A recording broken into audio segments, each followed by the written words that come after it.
Olá, eu sou Susana Macalcha, mestre em literatura brasileira e hoje vou falar sobre corpo, poesia e resistência, essa triangulação que existe entre esses três elementos. E por que falar de corpo?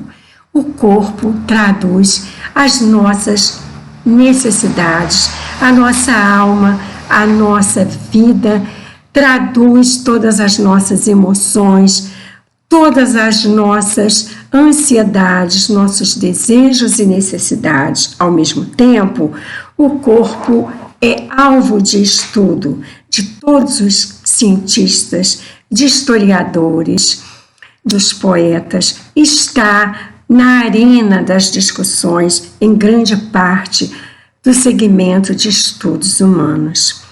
E nós agora vamos nos lembrar de Foucault, o grande filósofo francês, quando ele fala da noção de corpos dóceis, na fala de Susan Bourdieu, uma grande estudiosa de Foucault. Ele diz que os corpos dóceis são aqueles corpos cujas forças e energias estão voltadas ao controle externo, à sujeição, à transformação e não ao autoaperfeiçoamento.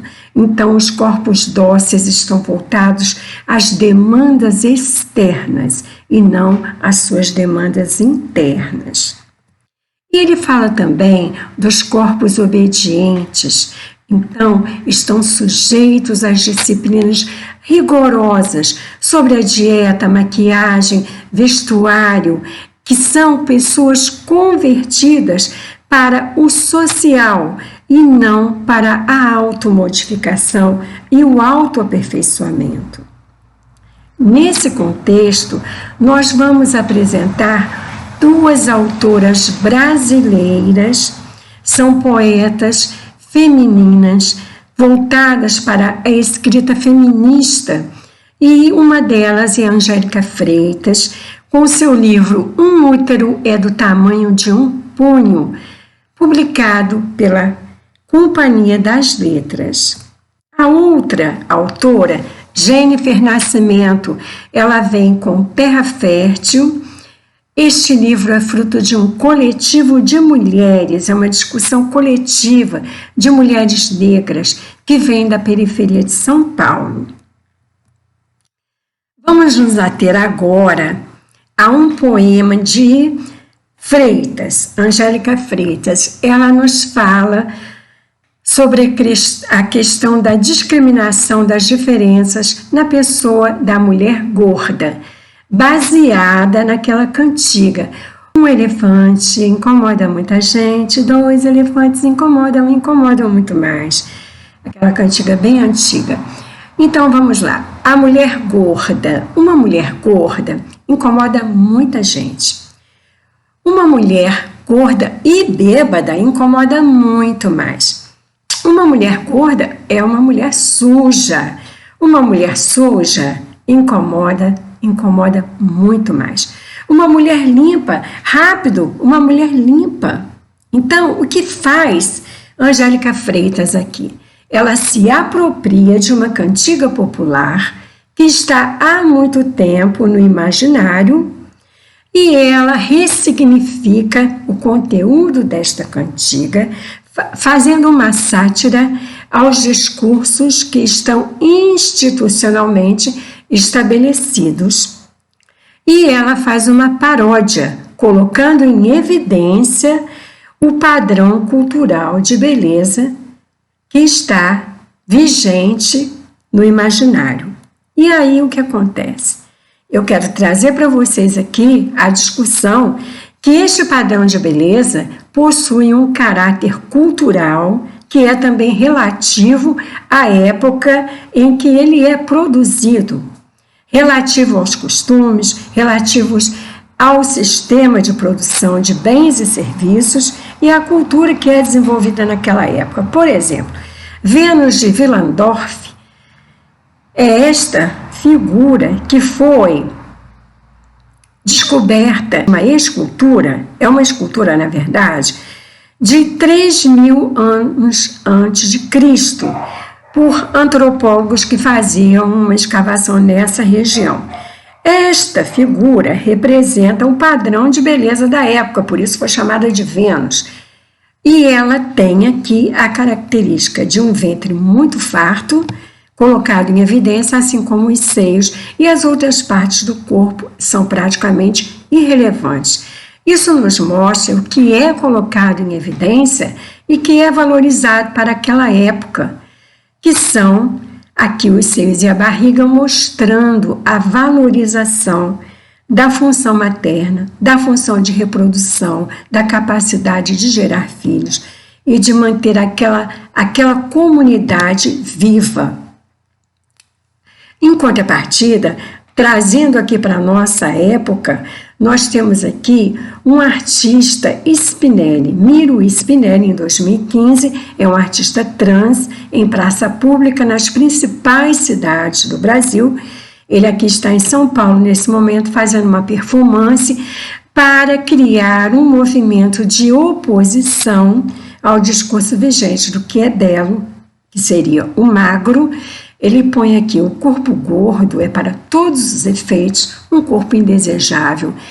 Aqui ele se cobre de azeite de dendê em praça pública, mostrando o grito de resistência a esse discurso. Vamos então ver Carne de Mulher, de Jennifer Nascimento. Ela diz aqui em seu poema: nua em frente ao espelho eu me olho, me observo, me vejo, me sinto mulher. Nas ruas é bem diferente, mesmo vestida, me olham, me observam, me veem como pedaço de carne. Quanto vale? Ou é por quilo? Carne de primeira, de segunda, carne de mulher, carne de vaca? Seria eu uma vaca? Cadê a mulher que eu era quando saí de casa? Não aceito, me recuso. Eu não sou a carne mais barata do mercado. A carne mais barata do mercado não é a mulher negra.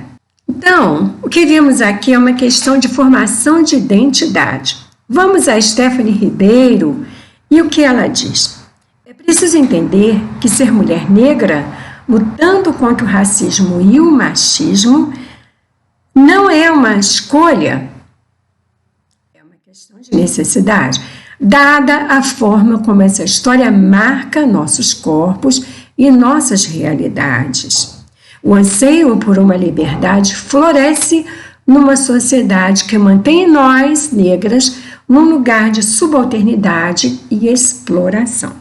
E ela está falando, então, da situação da mulher negra ter o seu corpo transformado em objeto. E nós percebemos um discurso marcado pela perplexidade. Nossa, o que eu vou fazer? E pela revolta. Seria eu uma vaca? Cadê a mulher que eu era quando saí de casa? Não, eu não aceito. Vamos então ir até Lacan, o famoso psicanalista, quando ele fala da formação dessa identidade. Ele diz: basta compreender o estágio do espelho como uma identificação no sentido pleno que a análise atribui a esse termo, ou seja, transformação produzida no sujeito, ou seja, a mulher, no caso, quando ele assume uma imagem. Voltando aqui ao espelho, me observo, me vejo e me sinto mulher. Em casa, nas ruas, me observo e assim eu, mulher negra, construo a minha identidade. No que se refere, então, à questão de me tornar em um objeto, pedaço de carne, quanto vale ou é por quilo? Vamos aqui ver de Jamila Ribeiro, ela se referindo a Anselmo Góes, nesse trecho de Carnaval após Carnaval. Vem se utilizando dessas práticas racistas como se mulheres negras só servissem para isso. Percebem a violência disso? Podemos apreciar vinhos, queijos e não um grupo de seres humanos como se fosse a mesma coisa. Ser humano pode ser tratado como safra? Ser tratado em safra? Vamos às nossas considerações finais, lembrando que essas duas autoras, Angélica e Jennifer, elas operam em cima desses discursos de poder, lançando mão de artifícios como a apropriação, como a torção e a ressignificação de discursos que estão fazendo parte do contexto para depois lançá-los de volta para a sociedade.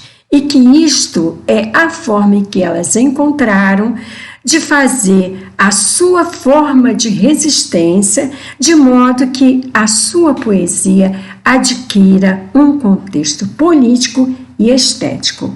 Lembrando que o elemento que permeia toda a sua poética é a mulher, o corpo, de forma que tenha um intuito expresso de resistência, que se refere não só à poesia, no nosso caso, mas também a toda a forma de arte, que remete a uma resistência em forma de poesia voltada para a mulher, mas eu acrescento a todos aqueles que são considerados excluídos e em minoria em nossa sociedade. Claro que nós temos que considerar que existem alguns movimentos que estão valorizando as diferenças. Nós vemos, inclusive, algumas empresas que estão trabalhando no sentido de vender produtos para pessoas já obesas, para manequins plus size, etc. Porém, nós estamos vendo nisso também uma fatia de mercado que pode ser bastante gratificante para essas empresas, e nós vemos nisso uma formação cultural, mas também nós sabemos que ainda existem muitas e muitas conquistas a se fazer por aí. Eu quero ainda mostrar para vocês as nossas referências que foram estudadas e, finalmente, oferecer como um presente para todas as mulheres um poema autoral. A mulher é um vaso. Um óvulo brotou nas entranhas dela, espocou no lusco-fusco das horas tardias. Quando pouco ou nada havia, a não ser a matéria.